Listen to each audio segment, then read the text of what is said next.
아브라함의 지금 믿음에 대해서 계속 나누고 있는 중입니다. 성도님들 또 성전에서 예배하고 있고 또 가정에서 예배하고 있을 텐데 유독 지난주부터 이제 확진자가 드세다 보니 가족에서나 또 한 건너에서 계속 확진자가 있습니다. 너무 두려워하지 마시고, 그런다고 해서 너무 마음 편하게 놓아서도 안 되는 거예요. 왜냐하면 물론 가볍게 넘길 수 있는 감기일 수 있지만 또 사람에 따라서는 경우에 따라서 기저질환이나 면역이 안 좋으신 분들은 이 폐는 아주 위독하니까 그런 부분 좀 주의하셔야 되고, 혹여 확진 가운데 또 가족들 함께 있다면 속히 회복할 수 있도록 또 교회에서 함께 기도하고 저도 기도할 거니까 염려 마시고, 가정에서 지금 예배 드리고 있는 우리 성도님들 많이 있고 또 현장에서도 다 회복하여서 또 와 계신 분도 있고 또 여전히 잘 몸을 또 관리해서 지키신 분도 있습니다. 여러모로 잘 이겨주셔서 감사하고, 특별히 교회 학교 부서 같은 경우는 지금 거의 교사 선생님들이 절반이에요.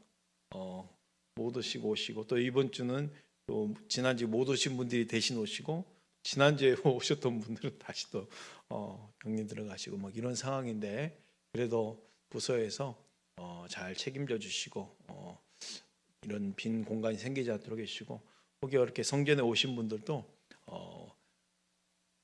못 오신 분들을 위해서 정말 더 책임을 가지고 사모하시면서 예배에 임해 주시고, 우리가 온라인으로 이렇게 예배를 드린다 하지만 사실 한계가 있고 불편하시잖아요.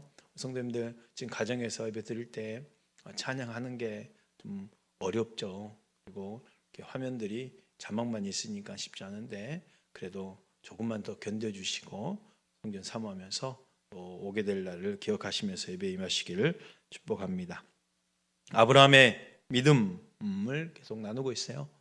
우리 기도의 가운데 아브라함 믿음 지금 나누고 있는데, 아브라함의 처음 믿음은 어떻습니까? 로마 4장 17절 말씀부터 한번 보겠습니다. 기록된 바 내가 너를 많은 민족의 조상으로 세웠다 하신 것 같으니 그가 믿은 바 하나님은 따라서 할까요?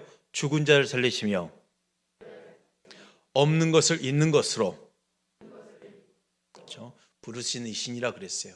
죽은 자를 살리시는 하나님을 믿는 믿음이었다고 말씀드렸고, 또 아브라함 믿음 어떤 믿음이었습니까? 없는 것을 있는 것 같이 부르시는 그 하나님을 믿는 믿음이었어요. 이런 믿음이 있으면 삶이 달라진다 했죠. 왜 그렇습니까? 보이는 게 달라지는 거예요. 왜? 내 생각, 내 세계가 아니라 하나님의 세계로 들어가기 때문에, 창조주 하나님의 세계로 들어가기 때문에 내가 생각하는 그 한계를 넘어서는 거잖아요. 나는 이게 있어야 있는 것인데 하나님은, 우리는 없다 하는데 하나님 있다 하는 거거든요. 그러니 얼마나 놀라운 세계 속으로 우리가 들어가는 겁니까? 그러니 삶이 바꿔지는 거죠. 창조주 하나님의 세계로 들어가는 믿음입니다. 그래서 오늘이 아니라 내일을 말할 수 있는 것이고, 지금의 현실 속에서도 비전을 말할 수 있는 것이 바로 죽은 자를 살리시는 하나님을 믿는 믿음이요, 없는 것을 있는 것 같이 부르시는 하나님을 믿는 믿음이었다는 거예요. 그래서 하나님 안에서 자기 확신을 가지고 행동할 수 있게 된다는 것입니다. 하나님은 우리에게도 이러한 믿음을 원하시고 계셔요. 이러한 믿음의 행동에 하나님이 역사하시기 때문에, 보이지 않는 하나님을 믿고 없는 것을 있는 것 같이 부르시는 그 하나님을 믿을 때에 그 믿음 가운데 하나님이 역사하시기 때문에 우리에게 이런 믿음 갖기를 원하신다 이 말입니다. 오늘도 이런 믿음 소유하시길 축복합니다. 아브라함의 또 다른 믿음은 뭐였습니까?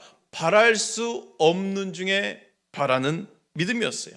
로마서 4장 18절 말씀 보겠습니다. 아브라함이, 따라서 합시다. 바랄 수 없는 중에 바라고, 다시 한번 바랄 수 없는 중에 바라고, 제가 읽겠습니다. 믿었으니 이는 내 후손이 이와 같으리라 하신 말씀대로 많은 민족의 조상이 되게 하려 하심이라. 바랄 수 없는 중에 바라는 믿음이었다는 거예요. 얼마든지 무너질 수 있고 포기되어질 수 있었는데 여전히 아브라함은 하나님을 믿었다는 것입니다. 말씀이 말씀되지 못하는 상황이 벌어졌어요. 약속이 약속되지 못하는 현실이 되어졌어요. 그럼 뭐예요? 바랄 수 없는 상황이 돼버린 거죠. 그래도 믿었다는 거예요. 그런데 믿었다는 거예요. 바라고 믿었다는 거예요. 바랄 수 없는 중에 바라고 믿는 믿음은요, 어떤 믿음일까요?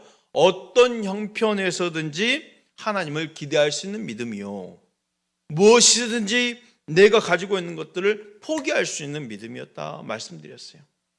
우리는요, 어떤 형편에서든지 하나님을 기대할 수 있어야 돼요. 이게 바랄 수 없는 중에 바라고 믿는 믿음이에요. 아, 그래, 하나님은 지금도 나에게 분명히 역사하신다. 하나님 믿는 믿음. 그렇기 때문에 내가 가지고 있는 그 어떤 것이라도 포기할 수 있다라는 그런 믿음. 그리고 바랄 수 없는 중에 바라고 믿었다는 것은요, 어떻게 믿었다는 거예요? 기도와 함께 믿었다는 거예요. 그냥 말만 믿겠습니다가 아니라 기도와 함께 믿을 수 있는 믿음. 그리고 상 주시는 하나님을 바라는 믿음. 어떤 자에게 상 주십니까? 이기는 자에게 상 주신다 했어요. 신앙은 이기는 거지요. 겨우겨우 그냥 믿음 지키며 사는 것이 아니라 신앙은 이기는 거예요.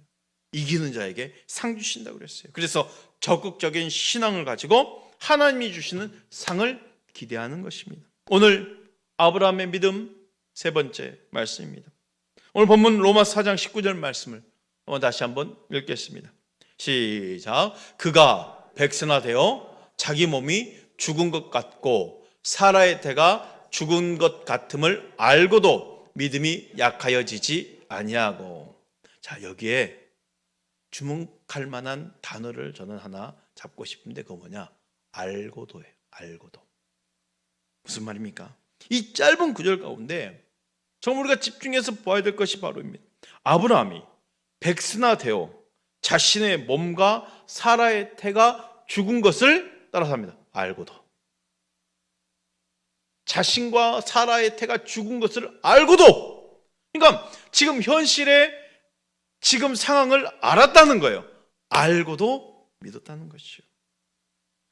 아브라함이 모든 환경에서 지금 믿음을 놓아버리지 않은 거예요. 그러니까 생각해 보세요. 지금 아브라함 자신도 늙었잖아요. 사라의 태도 다쳤잖아요. 그러면 뭐와 싸워야 돼요? 솔직히 우리의 환경은요, 지금 이 부분과 싸워야 돼요. 아, 내가 어떻게 하면 이겨낼 수 있을까? 어떻게 하면 젊어질 수 있을까? 어떻게 하면 사라가 생산할 수 있을까? 막 이런 부분과 싸워야 되는데 아브라함은 이 상황과 싸우는 것이 아니라 뭐와 싸운 거예요? 믿음 가지고 싸운 거예요. 내가 이 상황에서도 믿음이 있냐 없냐? 내가 믿음을 지킬 것인가? 믿음이 떨어지지 않을 것인가? 믿음과 싸웠어요. 믿음. 그래서 믿음을 놓아버리지 않기 위한 씨름을 했다는 거예요. 사랑하는 성도, 우리에게 이런 씨름이 필요합니다. 뭐예요? 환경과 씨름하는 것이 아니라 이 환경 속에서도 내가 믿음이 놓아버리지 않고 믿음이 약해지지 않는 이런 씨름을 해야 돼요. 하나님, 내가 믿음이 떨어지지 않게 해주세요. 믿음이 약해지지 않게 해주세요. 환경과 씨름하는 것이 아니라 믿음이 떨어지지 않기를 위해 씨름하시길 바랍니다. 아브라함은 이런 씨름을 했어요. 그러니까 자신의 몸과 사라의 태가 지금 죽은 것 같음을 알고도 믿음이 약하여지지 아니하였으니. 삶 속에서 가장 지켜져야 할 것이 있다면 바로 믿음을 지켜내는 것이야 합니다. 아브라함 믿음은 알고도의 믿음이었어요. 그럼 무슨 말입니까? 막연하게 모르고 믿는 믿음이 아닌 거예요. 야, 그냥 믿기만 해 라고 우리는 그냥 말할 수 있어요. 뭐 지식이 없으니까, 가르쳐줄 게 없으니까 그냥 냅다 말할 수 있는 것이요. 그런데 막연하게 모르고 믿는 것이 아니었다는 거예요. 현실을 인식하지 못하고 믿는 것이 아니었다는 거예요. 알고 믿는다는 거예요. 아브라함은 자신이 백선화되어도 자신의 몸도 사라의 몸도 더 이상 희망이 없음을 알고도입니다. 희망이 없다는 것을 알고도입니다. 현실이 어렵다는 것을 알고도입니다. 내가 이 일을 했을 때는 어려움 닥치는 것을 알고도입니다. 알고도 믿는 믿음. 기독교 신앙은요, 초현실주의가 아니에요. 지극히 현실 가운데 삶의 현장이에요. 그렇잖아요. 지극히 현실적입니다. 고난이 있고 아픔이 있어요. 고난이 오면 이거 괜찮아, 이겨낼 거야. 물론 우리의 믿음의 말은 하지만 고난이잖아요. 아픈 건 아픈 거잖아요. 현실이에요. 고난이 오고 아픔이 옵니다. 그것뿐입니까? 억울한 상황은 얼마나 많습니까? 믿음을 지키는 것에 대해서 억울한 상황이 너무 많이 닥쳐요. 억울한 건 너무 억울한 거예요. 있는 그대로의 모습인 거죠. 믿음으로 산다 해서 고난이 없는 것이 아니라, 억울한 것이 없는 것이 아니라, 아픔이 없는 것이 아니라 있다는 거예요. 고난도 있고 아픔도 있고 억울한 상황도 있고. 믿음으로 산다 해서 아픔이 아픔 아니게 되는 것이 아니고, 믿음으로 산다고 해서 고난이 고난 아니면 얼마나 좋겠습니까? 아픔이 아픔 아니게 느껴지면 얼마나 좋겠습니까? 그러나 우리는 믿음으로 살아봤잖아요. 지금도 믿음으로 살고 있잖아요. 아무리 믿음으로 살아도 고난은 고난인 거잖아요. 아픈 건 아픈 거잖아요. 그러므로 누군가를 의식하면서 괜히 안 아픈 채 하고, 괜히 괜찮은 채 하고, 그렇게 아픔을 초월한 것처럼 할 필요는 없어요. 왜? 진짜 아프니까. 그렇잖아요. 우리 예수님 경유를 보십시오. 지난번에 말씀드렸어요. 예수님은 고난 후에 올 영광이 얼마나 큰 건지 알고 계셔요. 그러나 지금의 고난이 아니다라고 말씀하시지 않았어요. 지금의 고난이 얼마나 컸으면 주여 이 잔을 넘기시옵소서 할 정도로 고난을 피하여 도망하고 싶은 그 심정이 분명히 있을 거란 말입니다. 왜요? 죽음 후에 분명히 회복할 것도 알고, 부활도 있는 것도 알고, 승천할 것도 알지만 지금의 고난이 너무 큰 거를 알고 계시다는 거죠. 그래서 이 고난이 얼마나 힘들었으면 우리 예수님도 이렇게 기도했겠습니까? 마태복음 26장 39절 말씀, 조금 나아가사 얼굴을 땅에 대시고 엎드려 기도하여 이르시되, 내 아버지여, 만일 할만하시거든 이 잔을 내게서 지나가게 하옵소서.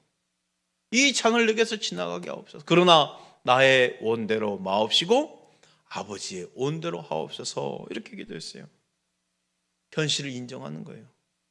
아픈 걸 그대로 인정하는 거예요. 고난을 고난으로 그대로 인정하는 거예요. 기독교의 삶은 현실을 인정합니다. 그래서 신앙을요, 우리가 신앙이라고 하지 않고 신앙을 어떻게 말해요? 신앙 생활을 한다고 그러잖아요. 그냥 신앙이면 신앙이지 왜 신앙 생활을 할까요? 우리의 삶이 신앙과 별개의 삶이 아니라는 거예요. 우리의 삶 자체는 신앙 생활이라는 거예요. 그 삶 속에서 신앙 생활. 그러니 얼마나 부딪혀야 될 것들이 많겠습니까? 그렇잖아요. 이해가 되십니까? 신앙을 신앙생활을 하면 그 신앙이 생활 속에서 보여져야 된다는 거예요. 여러분의 삶 속에서 신앙이 보여져야 된다는 거예요. 여러분의 생활 속에서 별반 다를 게 아니라 정말 잘 보여져야 된다는 거예요. 생활과 삶을 완전히 애면한 채 삶은 별개의 것, 신앙은 별개의 것 이렇게 하면 안 된다. 왜? 신앙생활이니까 삶과 신앙이 동일하게 가는 거예요. 그 삶 속에서 신앙생활이 있는 거죠. 그렇잖아요. 그래서 부단히 노력하고 애써야 된다는 거예요. 기독교 신앙 철저하게 삶을 바탕으로 합니다. 제가 부교육자 시절 때 교구를 한참 담당하고 있을 텐데 믿지 않는 남편이 찾아왔어요. 상담하러. 믿지 않는 남편이 상담하러 찾아왔어요. 그 정도면 점잖은 분이죠. 그렇잖아요. 아, 이분 교회 다닐 수 있겠다라는 그런 심정인데 그냥 교회 다니려고 상담 온 게 아니고 자기 아내 좀 가르쳐 달라는 거예요. 도무지 밤낮으로 교회만 가고 집안 청소를 한 번도 안 한다는 거예요. 한 번도 안 했겠지. 설거지는 이렇게 쌓여있고 청소를 안 한다는 거예요. 제발 좀 밤낮으로 교회를 가지만 청소 좀 해달라고 그 책망 좀 해달라는 거예요. 오죽했으면 찾아왔겠어요. 제가 속으로는 그래도 다행이다 싶었어요. 청소만 이야기했거든요. 이 정도면 정말 점잖은 분이에요. 그렇잖아요. 막 목사한테 해코지 하려고 막 그런 정도는 아니니까. 속으로 생각한 거지. 얼마나 집안을 내팽개쳤으면 이렇게 남편이 찾아올까. 제발 좀 제 아내에게 집안 청소 좀 해달라고 이렇게 할 정도로 상담을 찾아왔을 정도니까. 여러분, 우리의 신앙은요, 삶과 동일하게 가는 거고 다를 게 없다는 거예요. 그냥 삶 속에서 우리 신앙의 모습이 그대로 보여줄 수 있도록 잘해 주셔야죠. 그러니까 기독교의 영성은요, 수도원의 영성이 아니라는 거예요. 삶을 내팽개치고 그냥 산속에 들어가서 나만 믿어야지, 이게 아닌 거지요. 수도원의 영성이 아닙니다. 삶의 영성이에요. 그래서 우리 하나님도 우리에게 어떻게 다가오셨어요? 삶으로 다가오셨어요. 사람의 몸을 입고 예수님으로 오실 때 삶으로 오신 거예요. 지극히 가난한 가정에 힘없는 아이의 모습으로, 그리고 그 삶의 현장에서 성장하셨고, 삶의 현장 가운데 공생의 사역을 감당하셨고, 주님의 공생의 사역의 그 현장을 보면 산속에 틀에 박혀서 기도만 하신 게 아니었다는 거죠. 삶의 현장에서, 그렇잖아요, 가난하고 병든 자들 그 옆에서, 눈먼 자들 옆에서, 삶 속에서 특별한 사람들만 위하는 것이 아니라 정말 그 삶 속에서 사역이었어요. 그 삶에 지친 사람들을 찾아가서, 구석구석 찾아가서 만져주시는 삶의 현장의 신앙이었다는 거죠. 또한 삶으로 오신 예수님은 우리를 그대로 삶 속으로 보내시는 거예요. 너희는 세상의 빛이다, 소금이다. 삶 속으로 보내는 거죠. 그냥 신앙생활인 거죠. 사명을 맡겨 보내실 때도 세상으로 보내시는 거예요. 마태복음 28장 19절 말씀, 그러므로 너희는 가서 모든 민족을 제자로 삼아 아버지와 아들과 성령의 이름으로 세례를 베풀고, 가서 모든 민족으로 제자를, 어디로? 세상으로, 삶의 현장으로. 우리 주님이 삶 속에 오셨듯이 우리에게도 동일하게 삶의 현장으로 보내시는 거예요. 사도행전 1장 8절 말씀, 오직 성령이 너에게 임하시면 너희가 권능을 받고 예루살렘과 온 유대와 사마리아와 땅끝까지 이르러 내 증인이 되리라 하신, 그 삶의 현장 속에서 내 증인이 되어 살아라 하면서 우리를 보내시는 거예요.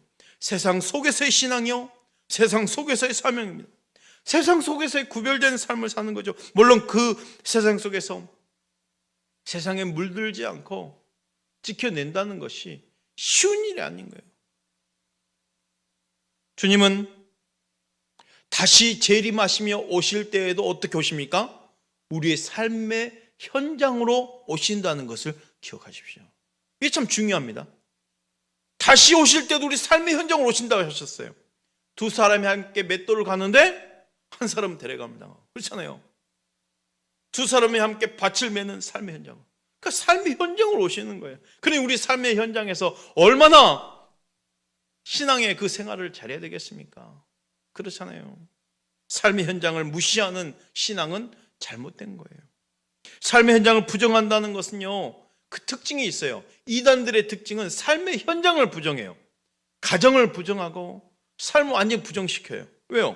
돈 벌 필요도 없고 학교 갈 필요도 없고. 왜? 주님이 오시니까 막 그런. 또 그냥 교주를 메시아 구세주로, 보혜사로 해놓고 다 갖다 바치게 만들고 그렇잖아요. 그러나 보세요, 아브라함의 믿음을 보십시오. 모르고 믿은 게 아니랐다는 거예요. 모르고 믿은 게 아니에요. 알고도 믿음. 현실의 어려움과 삶을 인정하는 가운데 믿는 믿음입니다. 이게 참 중요해요. 이게 정말 신앙이 건강해지는 아주 중요한 믿음이에요. 알고도 믿는다는 건 뭐예요? 내 삶의 현실을 인정하고 어려운 상황을 인정하고 알고 믿는 거예요.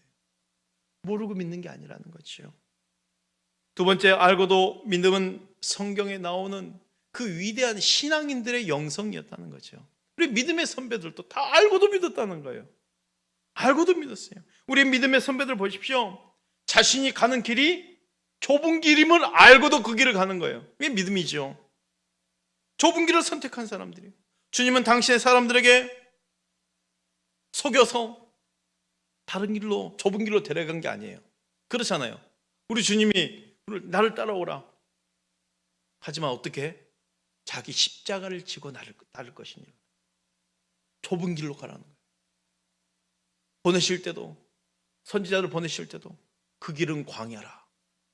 빌립 집사를 보낼 때도 그렇잖아요. 알고도 보내는 거예요. 알고도 좁은 길로 가는 거예요. 자기 십자가를 지고 따라오는 것이죠. 주님은 당신의 사람들에게 속여서 지금 이끈 게 아니었다는 거예요. 그 길이 험한 길이요 좁은 길임을 인식하게 하시고 선택해라는 거예요. 진리를 진리되게 하기 위해서요, 거짓을 수단으로 삼는다면 이건 이단입니다. 그렇잖아요. 이단의 가장 특징은요, 숨기는 거예요. 특히 신천지는요, 신천지 안에 모략 전도라는 게 있잖아요. 이제 여러분들이 거의 아시죠? 오픈돼 있으니까. 거짓말로 전도하는 거예요. 위장해서 전도하는 거예요. 위장해서 만나는 거예요. 그냥 막 선교사라고 위장하고, 다른 사람이라 위장하고, 목사라고 위장하고, 거짓말로. 교회에 들어올 때에도 거짓으로 위장해서 들어오고, 거짓으로 만드는. 그리고 그 거짓을 합리화시키는, 이게 모략이다 하면서 모략 전도. 진리를 진리로 인도하는데 거짓을 수단으로 삼는다? 이건 진리가 아닙니다. 그럴 때 제가 저번에도 말씀드렸잖아요. 신천지 이제 나와서 이제 이단 대책 그 위원회에서 이렇게 사역을 하신 전사님이 하는 말이에요. 한남대학교 출신인데 본인 한 사람 전도하기 위해서 20명이 주위에서 움직였는데 20명이 다 전혀 모르는 사람들이, 거의 그 사람들 알죠? 20명이 밤새 회의하니까 이 한 사람을 위해서 동아리를 만들어줬을 정도로, 막 대화하다 보니까 관심 있는 게 있어요. 그 동아리를 만들어 버렸어요. 가입시켰어. 들어갔더니 뭐 다 신천지지 뭐. 동아리 만드는 게 쉬운 게 아니에요. 대학에서 저도 동아리를 만들어 봤는데요, 거의 2개 단과에 5개 과에 속한 학생들이 15명 이상이 그 가입 동의를 해줘야 동아리가 만들어져요. 그러니까 내가 동아리 만들겠다 해서 만들어지는 게 아니에요. 동아리 연합회에서 이 신청을 할 때는 회원들이 각각 여러 개 과, 단과대, 그리고 과가 흩어져 있는 그 15명 이상이 동의표를 받아야 동아리가 만들어지는, 이게 쉬운 게 아니잖아요. 그걸 한 사람을 위해서 그렇게 얼마나 거짓입니까? 그렇잖아요. 그런 면에서 이단은 결코 진리를 추구한 사람이 아니지요. 저들의 속임, 저들의 거짓, 우리가 알지 않습니까? 처음에는 자기 자신들을 숨겨서 사람들을 미혹하는 거예요. 그러나 주님은 어떻게 하십니까? 다 알게 하시는 거예요. 좁은 길이다. 너 십자가를 지고 따라와야 된다 하면서 알게 하시는 거예요. 주님의 사람들은 그 길을 또한 어떻게 선택한 겁니까? 알고도 미련 없이 선택했어요. 그렇잖아요. 다니엘의 그 믿음을 보십시오. 6장 10절입니다. 다니엘이 이 조서에 왕의 도장이 찍힌 것을 따라잡시다. 알고도 자기 집으로 돌아가서는 윗방에 올라가 예루살렘으로 향한 창문을 열고 전에 하던 대로 하루 3번씩 무릎을 꿇고 기도하며 그의 하나님께 감사하였더라. 선택이에요. 그렇잖아요. 알고도 선택하는 거예요. 왜 선택합니까? 다니엘은 지금 사자굴에 들어가지 않을 수 있어요. 이건 선택하면 되잖아요. 내가 들어가지 않아야겠다. 그럼 어떻게 해요? 기도하지 않으면 되거든요. 그러나 어떻게 해요? 내가 기도하는 순간 사자굴에 들어갈 것을 알고도 선택을 하는 거죠. 사자굴을 좋아서 선택했습니까? 아닙니다. 어느 누가 그 죽음이 좋아서 선택하겠습니까? 기도를 놓아버리지 않았던 다니엘에게 기도하면 사자굴에 들어갈 것을 알았지만 알고도 믿음을 선택한 거예요. 아까도 말씀드렸죠. 우리의 싸움은 어떤 싸움이어야 된다고 그랬습니까? 환경과의 싸움이 아니고 그 환경 속에서 어떻게 하면 내 믿음이 떨어지지 않아야 될까? 그 믿음이 떨어지지 않기를 위한 씨름을 해야 된다고 말씀드렸잖아요. 이게 알고도 영성이에요. 다니엘의 세 친구들 사드락, 메삭, 아벳느고, 아주 유명한 말 있잖아요. 그리 아니하실지라도. 이것도 알고도의 믿음이죠. 어찌 보면 그리 아니하실지라도. 다니엘 3장 17절 18절 말씀. 왕이여, 우리가 섬기는 하나님이 계시다면 우리를 맹렬히 타는 풍물불 가운데에서 능히 건져내시겠고 왕의 손에서도 건져내시리이다. 그렇게 하지 아니하실지라도, 우리를 그 불에서 살려내지 아니하실지라도 왕이여, 우리가 왕의 신들을 섬기지도 아니하고 왕이 세우신 금신상에 절하지도 아니할 줄을 아옵소서. 우상 섬기기를 거부하면 풀무불에 들어가는 것을 압니다. 그 풀무불에 들어갈 것을 알게 된 사드락, 메삭, 아벳느고가 이들이 좋아서 풀무불을 선택한 것입니까? 아니잖아요. 우상 앞에 머리를 숙이지 않기 위해서 믿음을 지키기 위해 풀무불이 선택된 거예요. 믿음을 지키기 위해, 믿음을 떨어지지 않기 위한 씨름을 했다는 거죠. 저들은 풀무불이 이미 7배나 7배나 뜨겁게 되어 있는 사실을 알고도입니다. 저들은 그 풀무에 들어가면 하나님이 구해 주실 수도 있고 구해 주시지 않을 수도 있다는 것도 알았습니다. 그럼에도 저들은 그리 아니하실지라도 하면서 저들의 믿음이 약하여지지 않았다는 것이죠. 우상 앞에서 절하지 않으므로 풀무불에서 죽을 수도 있었다는 것을 알았다는 것이에요. 알면서 믿었다는 거예요. 모세도 믿음으로 선택합니다. 히브리서 11장 24절 26절 말씀. 믿음으로 모세는 장성하여 바로의 공주의 아들이라 칭함받기를 거절하고 도리어 하나님의 백성과 함께 고난받기를 잠시 지약의 낙을 누리는 것보다 더 좋아하고 그리스도를 위하여 받는 수모를 애굽의 모든 보화보다 더 큰 재물로 여겼으니 이는 상주심을 바라봅니다. 어떤 선택입니까? 거절할 것을 거절할 수 있는 선택, 좋아할 것을 더 좋아하는 선택, 바라봐야 할 것을 더 바라보는 선택이에요. 모세는 자신이 선택한 길이 고난의 길임을 알았어요. 그렇잖아요. 애굽의 그 금보를 다 포기했으니까 포기하면 거지 되는 거죠. 그런데 본인이 포기하면 그렇게 될 줄 알면서도 능욕과 수모를 당할 줄도 알면서도 미련 없이 선택한 겁니다. 이럴 줄 몰랐어가 아니라 알고도 선택했다는 거예요. 그렇습니다. 알고도의 믿음은요, 선택인 거예요. 우리는 이런 믿음을 선택할 수 있어야 돼요. 기독교 영성은요, 마지못해서 믿어야지, 무서워서, 하나님 무서워서 믿어야지, 무의식적으로 그냥 믿어진다, 이게 아니에요. 이성적으로 얼마든지 판단할 수 있잖아요. 거절할 수 있고 선택할 수 있는 그 이성적 판단이 되잖아요.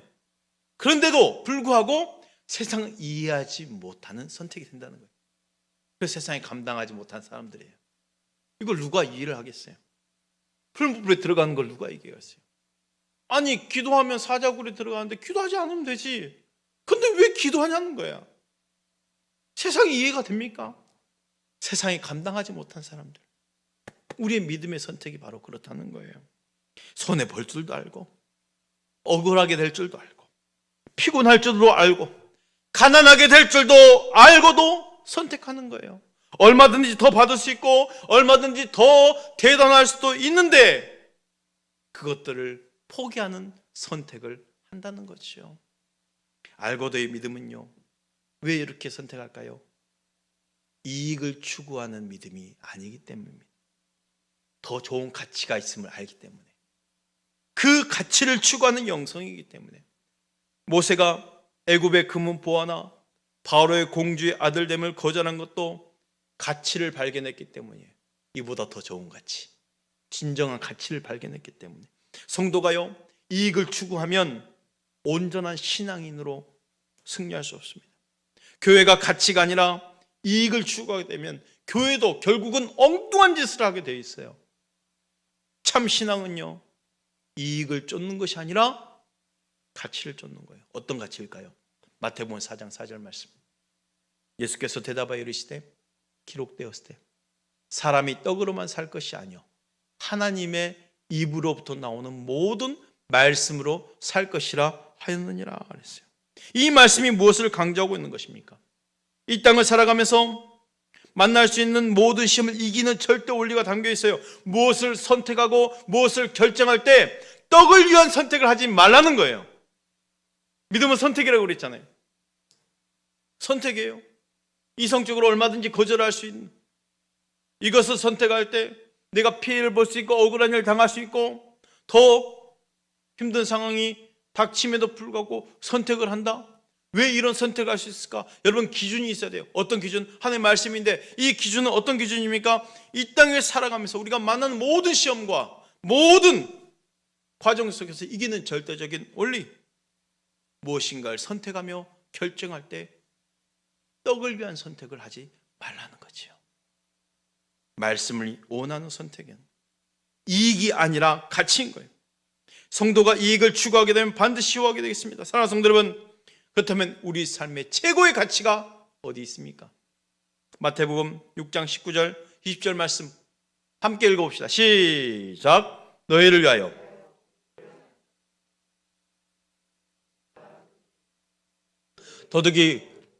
도둑질하느니라.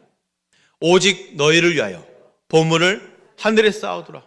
거기선 점이나 동록이 해하지 못하며 도둑이 구멍을 뚫지도 못하고 도둑들도 못하느니라.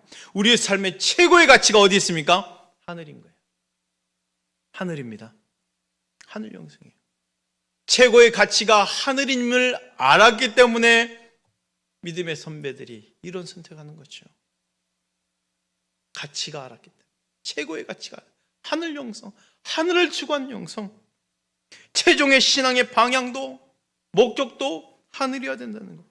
성도에게 있어서 최고의 영성은 바로 하늘이어야 되는 거예요. 우리에게 결국 하나님 앞에 설 때 남겨진 게 뭔가를 생각해 보셔야 돼요. 그렇잖아요. 땅의 것을 추구했을 때 결국 남겨진 게 뭐가 있냐는 거예요. 아무것도 없습니다. 하늘에 쌓아놓은 것만 남겨지게 돼 있어요. 한 15년, 14, 15년 전에 그 만화, 스킷 드라마 만화 있습니다. 광수생각이라면. 우리 집사님 잘 아시죠? 우리 백장로님 잘 아시죠? 아마 그 카페 이름 리스트 중에도 올라 있었죠? 광수생각. 광수생각에 제가 재밌는 그 스킷이 하나 떠오른 게 있어요. 뭐냐면 부장님이 이제 돌아가신 거예요. 직원들이 가서 이제 이문을 합니다. 장례. 하면서 사모님이 나와 계셔요. 부둥켜 안고 울어요. 직원이 그래요. 우리 부장님은 바나나 우유를 그렇게 좋아하셨는데 본인도 울고 사모님도 울고 주위에 사람 다 옵니다. 다 이문하고 갑니다. 다른 직원이 또 와요. 울면서 우리 부장님은 바나나 우유를 그렇게 좋아하셨는데 다 울어요. 또 갔어요. 다른 직원이 또 옵니다. 우리 부장님은 바나나 우유를 그렇게 좋아하셨는데, 그리고 허무하게 이 컷이 끝나요. 사람들이 이 부장님 생각하면 결국은 뭐만 생각나요? 바나나 우유 좋아하는 것만 생각나는 거예요. 남겨진 게 바나나 우유 좋아하는 것만 남겨진다는 거예요. 생각해 보세요. 만약에 우리 인생이 다 끝나서 사람들이 나를 회고할 때 나에게 남겨진 게 뭘까? 이 땅의 것 추구해서 살았던 모든 것들은 다 놓고 갈 텐데 결국 뭐만 남게 돼요? 하늘에 쌓아 놓은 것만 남겨진다는 거예요. 하늘 영성이 하늘 영성. 성도에게 있어서 최고의 영성은 하늘 영성이에요. 만약에 이 땅에서의 만의 가치를 추구했다면 애굽의 왕위를 거절할 필요가 없죠. 금은 보화를 거절할 필요가 없죠. 왜? 이 땅의 것이만 무조건 남겨진다면, 그게 영원하다면 그렇잖아요. 그러나 그게 아님을 알았기 때문에 하늘의 영성을 알고도 선택한 겁니다.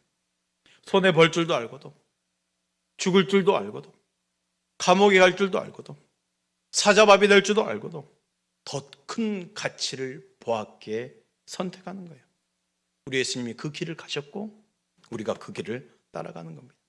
사랑하는 성도 여러분, 아브라함처럼 그리 알고도 믿었던 그 믿음, 우리의 믿음 돼야 될 줄 믿습니다.